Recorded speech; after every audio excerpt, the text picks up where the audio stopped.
India news पर आपका बहुत बहुत स्वागत है। आपके साथ मैं हूं राकेश पांडे। सुबह के 8 बजने वाले हैं। वक्त हो गया सुपरफास्ट 100 का। अगले 22 मिनट में नजर डालेंगे 100 बड़ी खबरों पर। नमस्कार, मैं हूं आपके साथ मैत्री त्रिपाठी। शुरुआत करेंगे बड़ी खबर के साथ। भारत के प्रधानमंत्री नरेंद्र मोदी आज से 2 दिनों के नेपाल दौरे पर हैं। मोदी के नेपाल दौरे को लेकर जबरदस्त तैयारियां की गई हैं। नेपाली पीएम सुशील कोइराला प्रोटोकॉल तोड़कर त्रिभुवन हवाई अड्डे पर मोदी का स्वागत करेंगे। स्वागत के दौरान उन्हें 19 तोपों की सलामी दी जाएगी। मोदी की नेपाल यात्रा के दौरान दोनों देशों के बीच बिजली सहित कई क्षेत्रों में समझौते पर हस्ताक्षर होने की उम्मीद है। भारत नेपाल के लिए आर्थिक सहायता की भी घोषणा कर सकता है।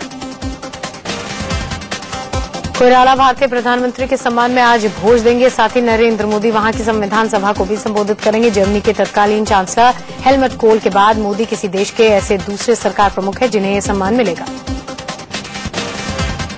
इसके बाद मोदी नेपाल के राष्ट्रपति डॉक्टर रामवरण यादव से मुलाकात करेंगे। डॉक्टर यादव भी उनके सम्मान में दोपहर का भोज देंगे। फिर मोदी कई नेताओं और समूहों के लोगों से मुलाकात करेंगे। मोदी नेपाल के व्यापार समुदाय की बैठक को संबोधित करेंगे। नरेंद्र मोदी विश्व विख्यात पशुपतिनाथ मंदिर की विशेष पूजा में भी हिस्सा लेंगे। मशहूर पशुपतिनाथ मंदिर में सोमवार को विशेष पूजा अर्चना के दौरान 2500 किलोग्राम चंदन चढ़ाएंगे। इसका मूल्य करीब 3 करोड़ रुपए है। 17 साल बाद किसी भारतीय प्रधानमंत्री की नेपाल यात्रा होगी। इससे पहले 1997 में तत्कालीन प्रधानमंत्री इंद्र कुमार गुजराल नेपाल के दौरे पर गए थे। प्रधानमंत्री नरेंद्र मोदी के साथ नेपाल दौरे पर उनका धर्मपुत्र जीत बहादुर भी जाएगा। जीत नेपाल का रहने वाला है। वो बचपन में भटककर अहमदाबाद आ गया था, तब से वो मोदी के साथ ही रह रहा है। जीत बहादुर अहमदाबाद में मोदी के घर पर ही रहता था। बाद में मोदी ने उसकी पढ़ाई की सारी जिम्मेदारी संभाली और अब वो बीबीए कर रहा है। जीत के परिवार को 2 साल पहले मोदी ने ही ढूंढ निकाला था। 5वीं से लेकर के 12वीं तक पढ़ा, तो उसमें बड़े भाई ने मेरे लिए बहुत ख्याल रखा है। अब पीएम नरेंद्र मोदी नेपाल दौरे पर खुद जीत के साथ उसके परिवार से मिलेंगे। इससे जीत भी खुश है। जीत प्यार से नरेंद्र मोदी को बड़े भाई बुलाता है। मोदी ने नेपाल जाने से पहले जीत को लेकर कई ट्वीट्स किए। पीएम मोदी के धर्मपुत्र जीत बहादुर के घर इंडिया न्यूज की टीम पहुंची। जीत बहादुर के परिवार वालों से मोदी की नेपाल यात्रा पर खुशी जताई। जीत बहादुर की मां ने कहा कि मोदी के आने से भारत नेपाल के रिश्ते और मजबूत होंगे।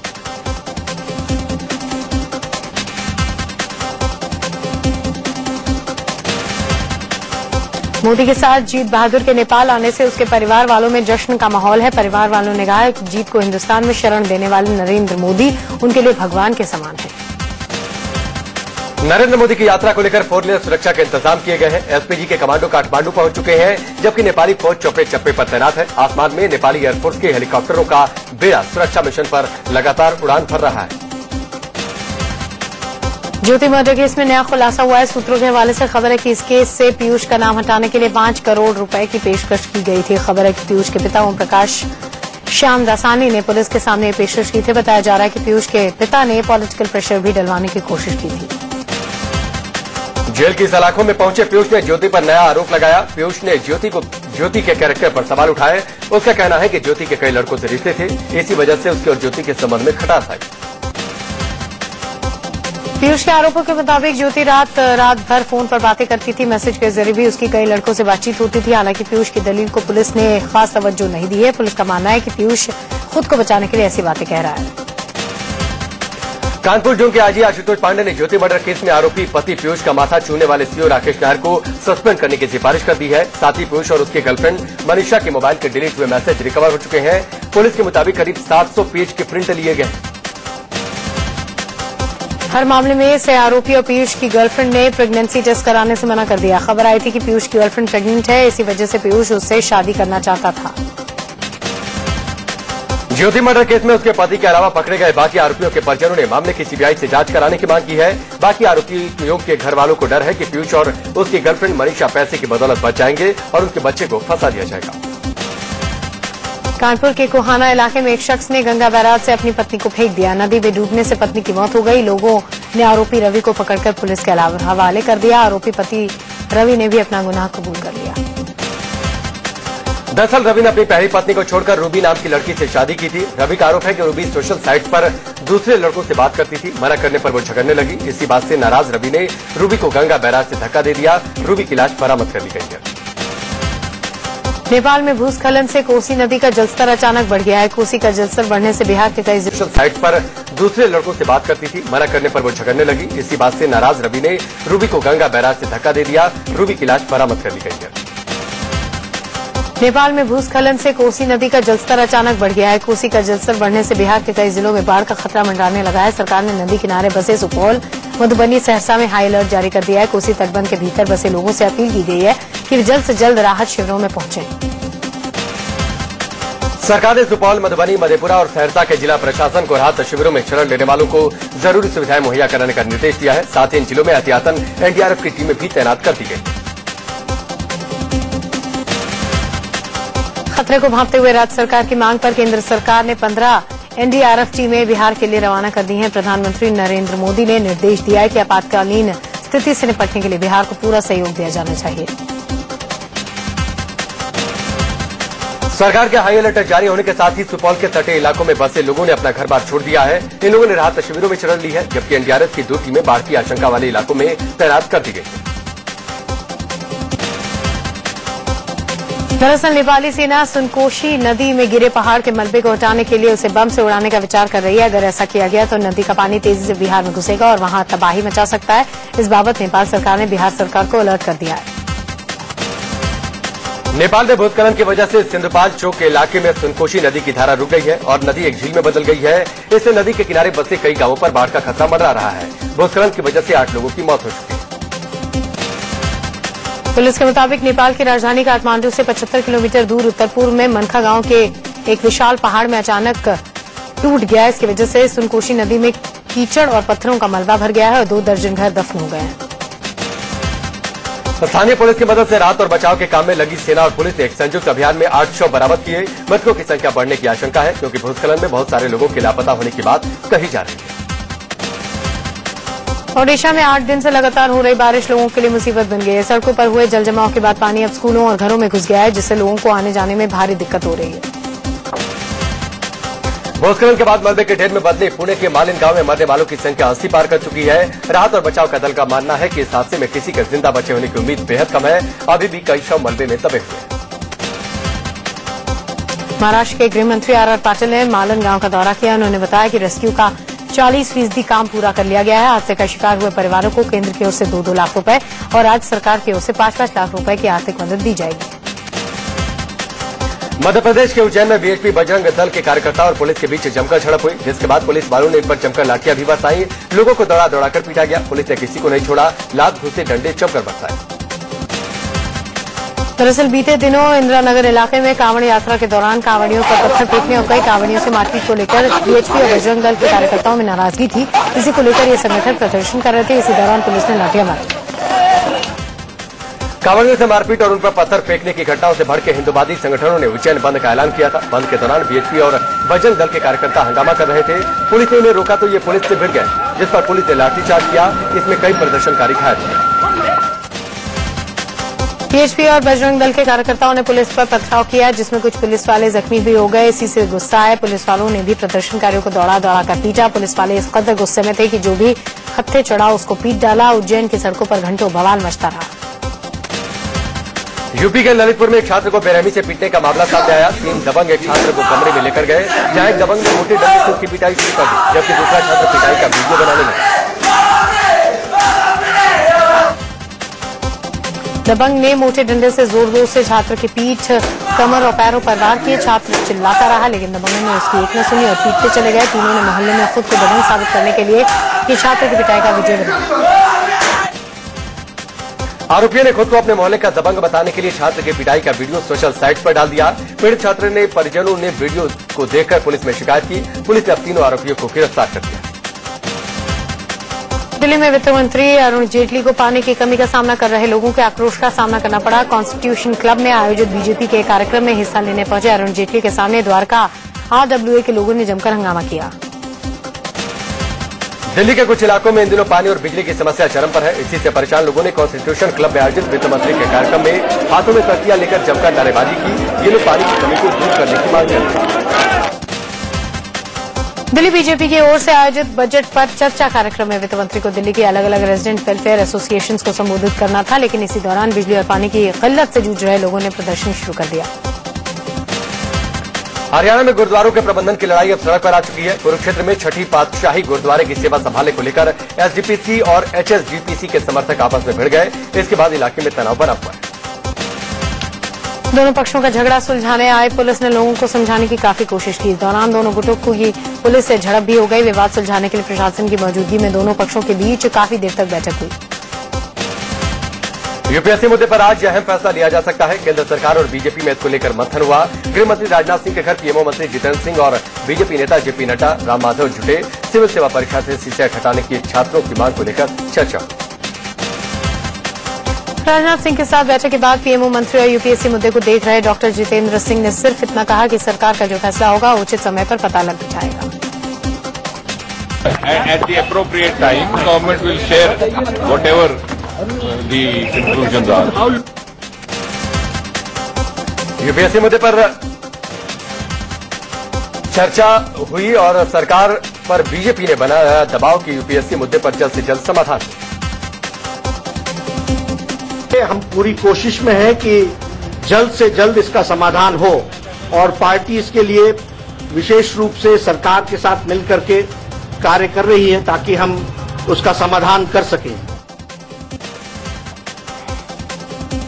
बिहार के पूर्व मुख्यमंत्री नीतीश कुमार ने कहा कि यूपीएससी मुद्दे पर केंद्र सरकार टाल मटोल का रवैया अपना रही है। उन्होंने कहा कि छात्रों के भविष्य के साथ खिलवाड़ नहीं होना चाहिए।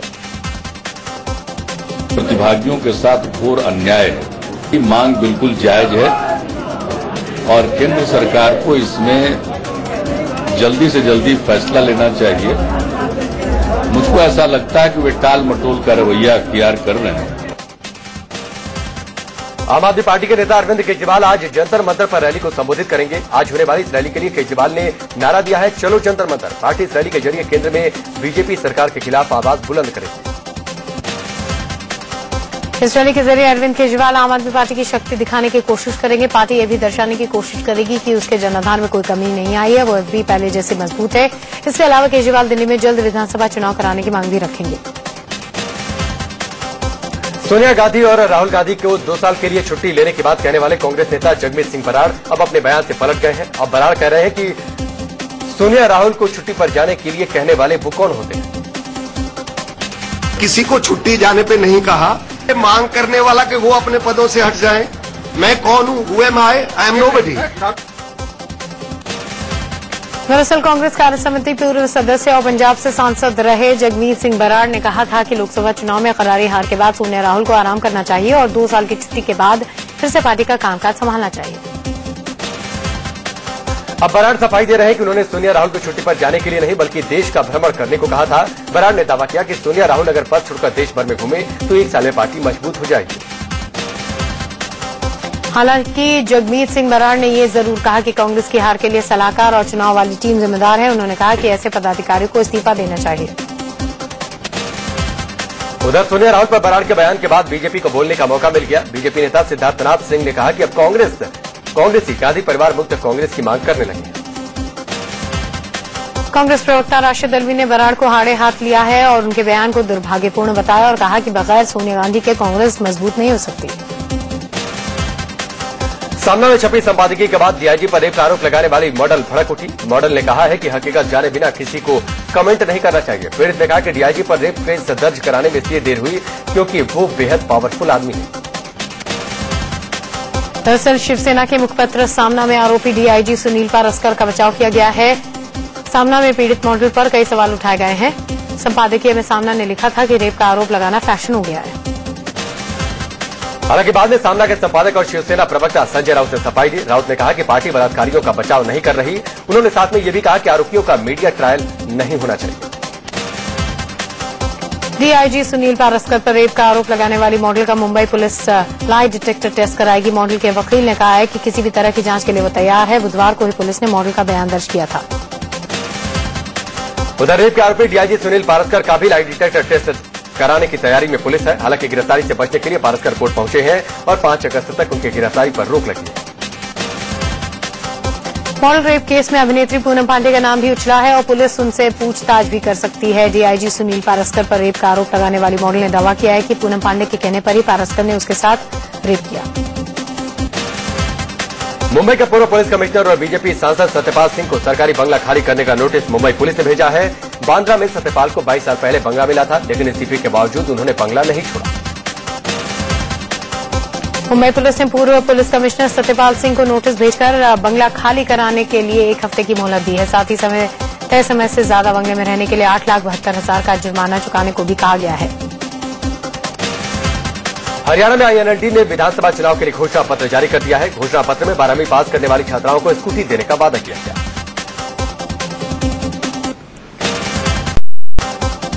अरुणाचल में एनसीईआरटी की किताब में हुई भूल की खबर दिखाने के बाद सूबे में हलचल मच गई है। प्रदेश की सरकार ने एनसीईआरटी की इस गलती पर आपत्ति जाहिर की है। उधर सूबे के सीएम ऑफिस की ओर से एनसीईआरटी की इस गलती पर आपत्ति जताई गई है।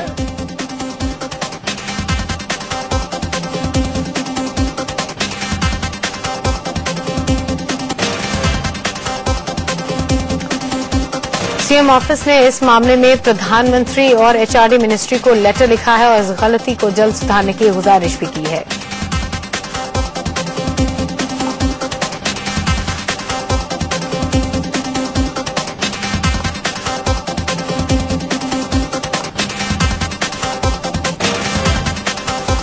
बांग्लादेश मूल की विवादित लेखिका तस्लीमा नसरीन ने गृह मंत्री राजनाथ सिंह से मुलाकात कर भारत में ज्यादा समय रहने देने की मांग की। हाल ही में प्रेसिडेंट परमिट को खत्म कर तस्लीमा को 2 महीने का टूरिस्ट वीजा जारी किया गया। कोल ब्लॉक आवंटन घोटाले में पूर्व केंद्रीय मंत्री प्रेमचंद गुप्ता के खिलाफ सीबीआई ने केस दर्ज कर लिया है। प्रेमचंद गुप्ता के साथ साथ उनके बेटे के खिलाफ भी इस बाबत मामला दर्ज किया गया है। सिंडिकेट बैंक के सीएमडी एसके जैन को 50 लाख रुपए की रिश्वत लेने के आरोप में सीबीआई ने गिरफ्तार किया। रिश्वत के 50 लाख रुपए प्रेमचंद गुप्ता के खिलाफ सीबीआई ने केस दर्ज कर लिया है। प्रेमचंद गुप्ता के साथ साथ उनके बेटे के खिलाफ भी इस बाबत मामला दर्ज किया गया है। सिंडिकेट बैंक के सीएमडी एसके जैन को 50 लाख रुपए की रिश्वत लेने के आरोप में सीबीआई ने गिरफ्तार किया। रिश्वत के 50 लाख रुपए जब्त भी किए गए। जैन के साथ साथ 5 और लोगों को भी गिरफ्तार किया गया। सिंडिकेट बैंक के सीएमडी एसके जैन पर लोन देने के लिए कुछ कंपनियों ने रिश्वत लेने का आरोप लगाया था। दिल्ली के द्वारका सेक्टर 8 में एमसीडी के सेक्रेटरी ऑफिस पर लोगों ने शॉपिंग कॉम्प्लेक्स की मांग को लेकर हंगामा किया। लोगों के मुताबिक डीडीए ने यहां पर कॉम्प्लेक्स बनाने का वादा किया था, लेकिन डीडीए ने ये जमीन अब एमसीडी को दे दी। शहरों में एटीएम कार्ड धारक अब दूसरे बैंकों के एटीएम से मुफ्त में 2 बार ही पैसे निकाल पाएंगे। इसके बाद हर बार पैसे निकालने पर 20 रुपए का चार्ज लगेगा। यूपी के अमरोहा में एक सवारी गाड़ी पलटने से 4 लोगों की मौत हो गई। हादसे में करीब आधा दर्जन लोग घायल हो गए। घायलों को अस्पताल में भर्ती करा दिया गया। हादसा घरौरा से गजरौला जाते वक्त बछियारू इलाके के पास हुआ। मुंबई के फोर्ट इलाके में सिद्धार्थ कॉलेज में गैस लीकेज होने से अफरा तफरी मच गई। आनंद फानन में फायर ब्रिगेड गाड़ी को बुलाया गया। ग्रेटर नोएडा में एक्सप्रेसवे के 0 पॉइंट पर तेज रफ्तार कंटेनर ने 2 सगे भाइयों को टक्कर मार दी। दोनों के हॉस्पिटल ले जाते वक्त मौत हो गई। मृतक फर्रुखाबाद के रहने वाले थे।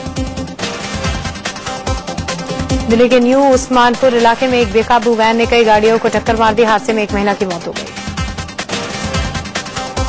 दिल्ली एक बार फिर से शर्मसार हुई है। यहां उत्तर पश्चिम दिल्ली के मुकुंदपुर इलाके में एक नाबालिग को अगवा कर 3 लोगों ने इसके साथ कार में गैंगरेप किया।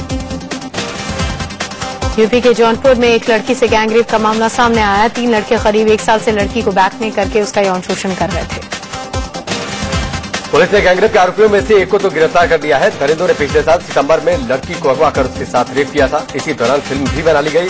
तब से वो लड़की को ब्लैकमेल करते थे। झारखंड की राजधानी रांची में पुलिस ने गैंगरेप के 2 आरोपियों को गिरफ्तार किया है। पीड़ित लड़की के मुताबिक उसने अपनी गाड़ी से शिवम नाम के लड़के को लिफ्ट दी थी। इसी दौरान शिवम उसे गेस्ट हाउस में ले गया। आरोप है कि वहीं 3 लड़कों ने बेहोशी की हालत में इसके साथ रेप किया। पुलिस ने पीड़ित के बयान पर मामला दर्ज कर तफ्तीश शुरू कर दी है। पीड़ित का मेडिकल आने के बाद रांची की लालपुर पुलिस ने 2 आरोपियों को गिरफ्तार किया। मामले में तीसरा आरोपी पुलिस की पकड़ से बाहर है। मुंबई से सटे ठाणे के सरकारी अस्पताल की लापरवाही से 18 बीमार हो गए। इन बच्चों को अस्पताल में टॉक्सिन का इंजेक्शन लगा दिया गया। पूर्वी दिल्ली के खजूरी खास इलाके में बदमाशों ने एक व्यापारी से करीब 2.5 लाख रुपए लूट लिए। शनिवार की शाम नरेश गुप्ता अपनी दुकान पर बैठे थे। उसी वक्त बाइक सवार 2 बदमाश दुकान में घुसे। नरेश को पिस्तौल दिखाकर बदमाशों ने उसे 2,40,000 रुपए लूट लिए।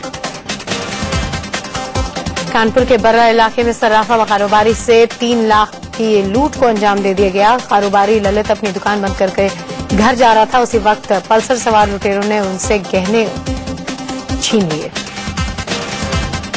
नवी मुंबई की बाशी पुलिस ने चोरी के आरोप में अशरम और सोनाली नाम के 2 चोरों को गिरफ्तार किया है। इनके एक और साथी को भी पुलिस ने पकड़ा है, जो चोरी के वक्त टैक्सी लेकर इनके साथ रहता था। पुलिस ने इनके पास से 19 लाख रुपए भी बरामद किए। लखनऊ में मुख्यमंत्री अखिलेश यादव ने किसी क्षेत्र विशेष में अपनी पहचान बनाने वाली महिलाओं को सम्मानित किया। उनमें से एक पैर से एवरेस्ट फतह करने वाली अरुणिमा सिन्हा भी शामिल है। गुड़गांव में रैपिड मेट्रो का किराया सीधे 8 रुपए बढ़ा दिया गया है। अब रैपिड मेट्रो में सफर करने वाले यात्रियों को 12 रुपए की जगह 80 रुपए चुकाने पड़ेंगे। रैपिड मेट्रो को प्राइवेट कंपनी चलाती है। एंडरसन जडेजा विवाद में एंडरसन को बरी किए जाने के फैसले पर बीसीसीआई ने दुख जताया है। भारतीय टीम ने ऑस्ट्रेलिया में खेली जा रही 4 देशों की वनडे सीरीज जीती है। फाइनल में ऑस्ट्रेलिया 1 को हराकर 4 विकेट से जीता ये खिताब। कॉमनवेल्थ गेम्स का आज आखिरी दिन है। इससे पहले 10वें दिन भारत ने महिला स्क्वॉश में गोल्ड जीत इतिहास रचा। गोल्ड मेडल के लिहाज से सबसे बड़ी निराशा विजेंदर के फाइनल में हारने पर मिली। इंग्लैंड के फॉलर के हाथों हार विजेंदर को सिल्वर से संतोष करना पड़ा। वहीं महिलाओं के लाइट वेट बॉक्सिंग में भारत की सरिता देवी फाइनल मुकाबले में ऑस्ट्रेलिया की शेली वॉट से हार गई। महिला बॉक्सिंग के 48 से 51 किलोग्राम वर्ग में भारत की पिंकी रानी ने कांस्य पदक जीता। बैडमिंटन के कॉमनवेल्थ गेम्स के हॉकी सेमीफाइनल मैच में भारत ने न्यूजीलैंड को 3-2 से हरा दिया। बैडमिंटन के पुरुष सिंगल्स में भारत के कश्यप ने सेमीफाइनल मुकाबले में इंग्लैंड को खिलाड़ी को हराया और फाइनल में प्रवेश कर लिया। वहीं महिला डबल्स के सेमीफाइनल में भारत की ज्वाला गुट्टा और अश्विनी पोनप्पा ने सेमीफाइनल में मलेशिया के खिलाड़ियों को हरा दिया। कॉमनवेल्थ गेम्स में भारत को एक और गोल्ड मेडल मिलेगा। स्क्वॉश महिला डबल्स में दीपिका पल्लिकल और जोशाना चिन्नप्पा ने जबरदस्त खेल का प्रदर्शन करते हुए गोल्ड पर कब्जा किया।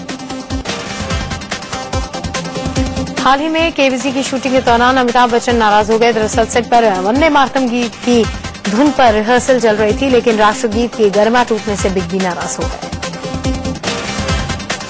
कौन बनेगा करोड़पति का 8वें सीजन की शूटिंग के लिए प्रोग्राम के होस्ट अमिताभ बच्चन शनिवार को सूरत पहुंचे। बिग बी के साथ मशहूर कॉमेडियन कपिल शर्मा भी सूरत पहुंचे।